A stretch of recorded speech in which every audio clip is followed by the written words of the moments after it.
نبی رحمت صلی اللہ علیہ وآلہ وسلم نے جنگ کے حالات کی بھی صورتحال کو واضح کیا۔ مجاہدین کے لیے یہ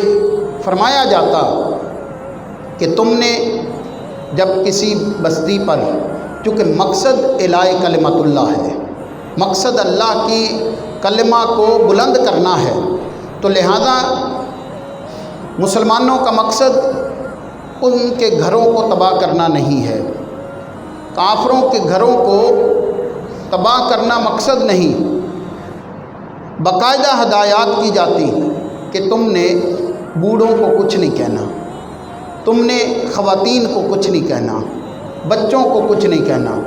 سوائے اس کے کہ جو تمہارے مقابلے کے لیے نکلیں۔ تو لہذا آپ دیکھیں کہ اسلام کا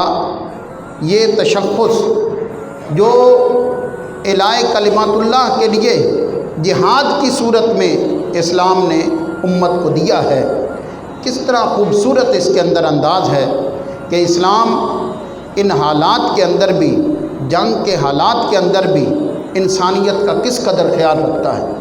کہ کسی بوڑھے کو کچھ نہ کہا جائے، عورت کو کچھ نہ کہا جائے، بچے کو کچھ نہ کہا جائے، اس بستی کے باغات تباہ نہ کیے جائیں، ان کے گھروں کو کچھ تباہ نہ کیا جائے۔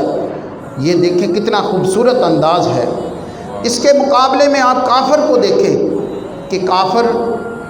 جب وہ حملہ کرتا ہے، نہ وہ بچوں کی پرواہ، نہ خواتین کی پرواہ، مسلمانوں کے نہ بوڑھوں کی پرواہ، نہ مسلمانوں کے مکانات کی پرواہ، نہ مسلمانوں کے باغات اور کھیتیوں کی پرواہ،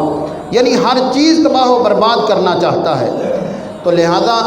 امن تو اسلام کے اندر ہے،